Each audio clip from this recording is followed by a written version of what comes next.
এটা কথা জনাব বিচাৰিছোঁ যে এই বছৰ শ্ৰী শ্ৰী মহাশিৱৰাত্ৰি পূজা আৰু মেলাভাগ ফেব্ৰুৱাৰী মাহৰ 25 তাৰিখৰ পৰা শুভাৰম্ভ হ'ব আৰু 28 তাৰিখে ৰাতি এই পূজাভাগ অন্ত পৰিব আৰু এই পূজাভাগৰ কাৰণে ভাৰতবৰ্ষৰ বিভিন্ন প্ৰান্তৰ পৰা ইতিমধ্যে যিসকল ব্যৱসায়ী সেইসকল আহিছে আহি পেলাই তেখেতলোকে ফৰ্মসমূহ সংগ্ৰহ কৰিছে আজিৰ পৰা আমি ফৰ্মসমূহ দিয়াৰ ব্যৱস্থা কৰিছোঁ আৰু সোমবাৰ অৰ্থাৎ 18 তাৰিখমানৰ পৰা আমি ফৰ্মবিলাক সাবমিট কৰাৰ ব্যৱস্থা আমি গ্ৰহণ কৰিছোঁ যোৱা বছৰ শিৱৰাত্ৰি পূজা আৰু মেলাভাগত যথেষ্ট উলহ-মালহেৰে আয়োজন হৈছিল কিন্তু বহুখিনি কাৰিকৰী অসুবিধাৰ কাৰণে এটা মেকানিজম ফেল হোৱাৰ কাৰণে আমি লোকচানৰ সন্মুখীন হ'লোঁ প্ৰায় 19 লাখ টকাৰ লোকচান যোৱা বছৰ শিৱৰাত্ৰি মেলাত আমি দলনয়ন পৰিষদে সন্মুখীন হ'লোঁ আমি ভাবিছোঁ যে এই বছৰ তাৰ পুনৰাবৃত্তি নঘটিব আৰু সেই কাৰণে আমি প্ৰতিটো ক্ষেত্ৰতে দোকানসমূহ এলটমেণ্টৰ ক্ষেত্ৰত আমি চোকা দৃষ্টি ৰাখিছোঁ আৰু প্ৰতিটো ক্ষেত্ৰতে প্ৰশাসনৰ সহযোগিতা কামনা কৰিছোঁ আৰু পিডব্লিউডি ডিপাৰ্টমেণ্টৰ ফালৰ পৰা তেখেতলোকে এনালাইচিছ কৰি দিয়া মতে আমি দোকানৰ নিৰিখ আমি এবাৰ নিৰ্ধাৰণ কৰিছোঁ যোৱা বছৰ মেকানিজম এটা ফেল হৈ গুচি গ'ল আৰু দোকানৰ নিৰিখ বহুত বেছি হোৱাৰ কাৰণে ভাৰতৰ বিভিন্ন প্ৰান্তৰ পৰা যিসকল ব্যৱসায়ী ইয়ালৈ আহে তেখেতলোক আহিবলৈ অসমৰ্থ হ'ল আৰু দোকানসমূহ আমাৰ পৰা নললে আৰু দোকানসমূহ প্ৰায় 200-250 দোকান খালী থকাৰ কাৰণে শিৱসাগৰৰ আশে-পাশে থকা ক্ষুদ্ৰ যিবিলাক লোকেল ভেণ্ডৰ আছে তেখেতলোকক আমি দোকানসমূহ এলটমেণ্ট দিছিলোঁ 500 টকা 600 টকা 1000 টকা বিনিময়ত আমি দোকানসমূহ দিছিলোঁ য'ত এখন দোকানৰ দাম 10000 টকা হৈছিলে য'ত এখন দোকানৰ দাম 15000 টকা হয় সেই দোকানসমূহ আমি খুব কম নিৰিখত দিব লগা হোৱাৰ কাৰণে 19 লাখ টকাৰ লোকচান আমি সন্মুখীন হ'লোঁ আৰু এইবাৰ তাৰ পুনৰাবৃত্তি নহ'বৰ কাৰণে খুব পুংখানুপুংখভাৱে দোকানসমূহৰ ক্ষেত্ৰত আমি এটা নিৰিখ আমি থিৰাং কৰিছোঁ আৰু পিডব্লিউডি ডিপাৰ্টমেণ্টৰ জৰিয়তে এটা নিৰিখ আমি উলিয়াইছোঁ আৰু সেই নিৰিখটো মই আপোনালোকৰ আগত গাই দিব বিচাৰিছোঁ যে দোকান হ'ব টোটেল 500খন দোকান হ'ব 10x10ৰ আমি নিলাম টোটেল মূল্য ৰাখিছোঁ 15000 টকা 10x8ৰ 12000 টকা 8x8ৰ 6400 টকা 10x6ৰ 4200 টকা 8x6ৰ 3360 টকা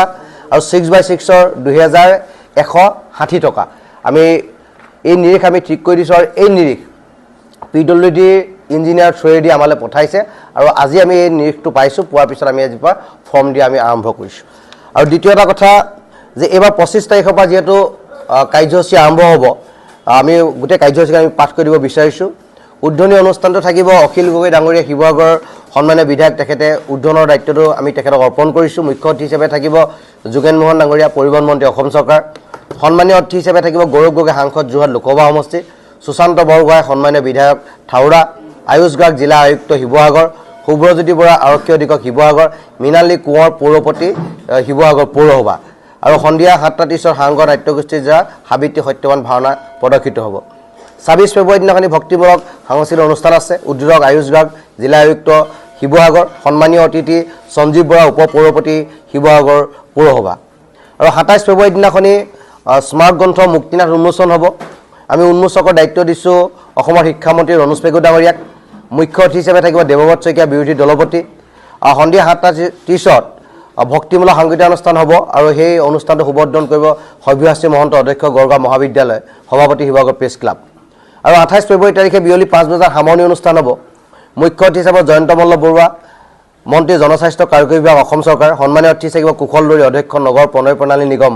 ময়ূৰভঙ্গা অধ্যক্ষ টাইহম উন্নয়ন পৰিষদ আয়ুষ গাৰ্গ জিলা আয়ুক্ত শুভ্ৰজ্যোতি বৰা আৰক্ষী অধীক্ষক শিৱসাগৰ সমীৰণ বৰা জিলা উন্নয়ন আয়ুক্ত আৰু সন্ধিয়ালৈ আমি কল্পনা পাটৰে সংগীতানুষ্ঠান আমি ৰাখিছোঁ আৰু সংগীতানুষ্ঠানটোত আমি তেখেতক ইতিমধ্যে যোগাযোগ কৰিছোঁ তেখেতে আহিম বুলি আমাক কথা দিছে আমি সকলো কথা আমি তেখেতক আপোনালোকৰ আগত অৱগত কৰিলোঁ দ্বিতীয় এটা বিষয় যে শিৱসাগৰত বহলভাৱে চৰ্চিত হৈ থাকে আৰু ছ'চিয়েল মিডিয়াত এটা কথা খুব স্পৰ্শকাতৰভাৱে লিখি থাকে যে দৌল উন্নয়ন পৰিষদে শিৱৰাত্ৰি পাতে লাখ লাখ টকাৰ ট্ৰেনজেকশ্যনৰ হিচাপ শিৱসাগৰ ৰাইজক নিদিয়ে কিন্তু যিসকলে এই ধৰণৰ কথা বতৰা সমালোচনা কৰি থাকে তেখেতলোকে হয়তো শিৱৰাত্ৰি মেলালৈ আহে নে নাহে মই নাজানো কিন্তু আমাৰ প্ৰতিবাৰে প্ৰেছ মিটত আমি এটা কথা কওঁ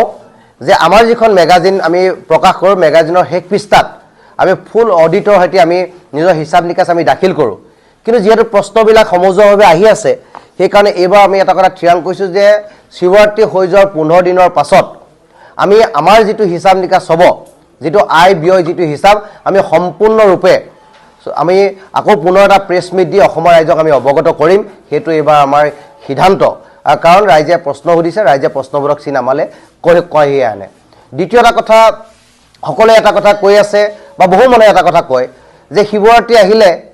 দলৰ উন্নয়নৰ কামবিলাক দল উন্নয়ন পৰিষদে নকৰে মুখৰ আগৰ ষ্টেপ গিটাৰ টাইলছ যখন এৰুৱাই থৈছে তাৰো তেখেতলোকে একো কাম কৰা নাই কিন্তু মই পুনৰবাৰ আপোনালোকৰ জৰিয়তে অসমৰ ৰাইজক বিনয় আৰু খুব আন্তৰিকতাৰে জনাব বিচাৰিছোঁ যে আমি দল উন্নয়ন পৰিষদ এটা জাষ্ট আমি এটা কেয়াৰটেকাৰ হিচাপে ইয়াত কাম কৰি আছোঁ দল উন্নয়ন পৰিষদে চেণ্ট্ৰেল আইকলজি প্ৰটেক্টেড মনুমেণ্টৰ এটা বস্তুটো হাত দিব নোৱাৰে সন্মুখৰ যিটো টাইলছ অতৰাই থোৱা হৈছে সেই টাইলছখিনি চেণ্ট্ৰেল আইকলজিৰ থ্ৰুৱেদি অতৰাইছে আৰু তেখেতলোকে কণ্টেক্ট এটা কোনোবা কণ্ট্ৰেক্টাৰজনক দিছে আৰু তেখেতলোকে কাম কৰি আছে আৰু দলৰ ওপৰত যি চাফ চিকুণৰ যি দায়িত্ব সেই দায়িত্ব দল উন্নয়ন পৰিষদে হাতত ল'ব নোৱাৰে কাৰণ সেইটো সেই কৰ্তৃত্ব আমাক প্ৰদান কৰা নাই সেই কৰ্তৃত্ব চেণ্ট্ৰেল আইকলজিৰ আণ্ডাৰত আছে আৰু চেণ্ট্ৰেল আইকলজিয়ে ইতিমধ্যে চাফ চিকুণতাৰ কাম কৰিছে গতিকে অসমৰ ৰাইজক মই বিনয় আৰু খুব আন্তৰিকতাৰে ক'ব বিচাৰিছোঁ যে দলটো উন্নয়নৰ কাৰণে সকলো দায়িত্ব দল উন্নয়ন পৰিষদে মূৰ পাতি ল'ব বা লোৱাৰ যুক্তিযুক্ততাও আছে কিন্তু চেণ্ট্ৰেল প্ৰটেক্টেড মনুমেণ্টৰ ভিতৰত আমি দল উন্নয়ন পৰিষদে আমি একো কৰিব নোৱাৰোঁ বা সেই কামটো হাত দিয়াৰ লগে লগে আইন বহিৰ্ভূত এটা কাম হয় আমাৰ ওপৰত নটিচ চেণ্ট্ৰেল আইকলজিয়ে জাৰি কৰে সেইকাৰণে কিছুমান কাম আধৰুৱা হৈ গৈছে আৰু আমি অসমৰ ৰাইজক ক'ব বিচাৰিছোঁ যে আপোনালোকেও এটা ছ'চিয়েল মিডিয়াৰ জৰিয়তে আন্দোলন এটা খাৰা কৰক যে চেণ্ট্ৰেল আইকলজি এগেইনষ্টত যে তেখেতলোকে এই সম্পদকেইটাৰ উন্নয়নৰ প্ৰতি পিঠি দিছে আৰু এই সম্পদকেইটা ডেভেলপমেণ্টৰ কাৰণে তেখেতলোকে একো কৰা নাই সেই কথাটো অসমৰ ৰাইজক আমি অৱগত কৰিছোঁ পুৰাতত্ব বিভাগটো এনেকুৱা এটা বিভাগ য'ত নেকি তেখেতলোকে কাম কৰোঁ বুলি নকৰোঁ বুলিয়ে নকৰাকৈ থাকি যায় গতিকে আমি প্ৰেছাৰ দি আছোঁ প্ৰেছাৰ দিয়াৰ কাৰণে বহুখিনি কাম সম্ভৱপৰ হৈছে মই আপোনালোকক কৈছোঁ যে এইখন ডিষ্ট্ৰিক্ট কমিশ্যনাৰে আমাক দিছে আয়ুক্তই আমাক দিছে গতিকে ইয়াত এটা মই হিচাপটো আপোনালোকক জনাই দিব বিচাৰিছোঁ যে কি হিচাপত তেখেতলোকে এটা এষ্টিমেট কৰি দিছে টোটেল 500খন দোকান 500খনৰ এই নিৰিখত যদি আমি বিক্ৰী কৰোঁ তেতিয়াহ'লে আমি 61,78,233 টকা আমাৰ পাম আমি এই বছৰ আমি পাব লাগে আৰু তাৰ খৰচাটো আপোনালোকক আমি জনাই দিম আৰু গোটেই এনালাইচিছ কৰি আমাৰ 4 দিনক আমি এনালাইচিছ কৰি এবাৰ আমাৰ উপায়ুক্ত মহোদয় PW ইঞ্জিনিয়াৰহঁতে আমাক দি পঠিয়াইছে এখন আপোনালোকৰ লেটাৰ আমি সম্পূৰ্ণভাৱে জনাই দিম আৰু আমি যিমানকেইখন দোকান আমি দিম দোকানৰ লিষ্ট ইতিমধ্যে মৰা হ'ব আৰু কেইখনমান দোকানত নিলাম হ'ব নিলামৰ পইচাটো ইয়াত ধৰি দিয়া নাই হয়তো নিলামত 5 লাখ টকা আহিব পাৰে 2 লাখ টকা আহিব 1 লাখ টকা আহিব সেইটো আমি ক'ব নোৱাৰোঁ সেইটো এটা ফ্লাকচুৱেশ্যন এটা ৰেট হয় গতিকে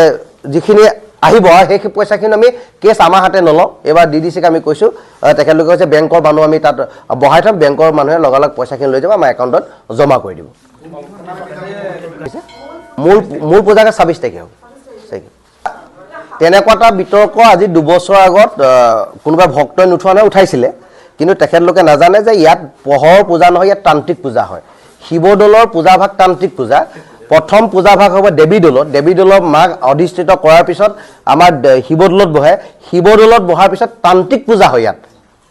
ইয়াত তান্ত্ৰিক নিয়মে পূজা হয় শিৱদৌলৰ পূজাভাগ অন্যান্য পূজাৰ লগত নিমিলে আৰু সেই বিতৰ্ক উৰ পেলাবৰ কাৰণে আমি বাহিৰত এখন স্ক্ৰীন আমি LED স্ক্ৰীন দিওঁ আৰু ভিতৰত যিবিলাক পূজা হৈ থাকে LED স্ক্ৰীনত 4 দিন চাই থাকিব পৰাকৈ আমি বিধি ব্যৱস্থা ইতিমধ্যে কৈ দিছোঁ এইবাৰো তাৰ বিধি ব্যৱস্থাৰ পৰা আমি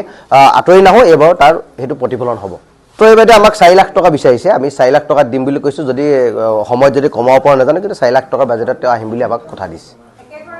আমি এবাৰ বেলেগ এগৰাকী শিল্পীক আনিম বুলি ভাবিছিলোঁ যিহেতু আমাৰ যোৱাবাৰ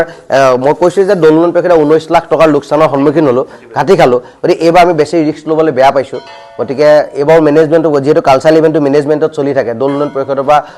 পইচা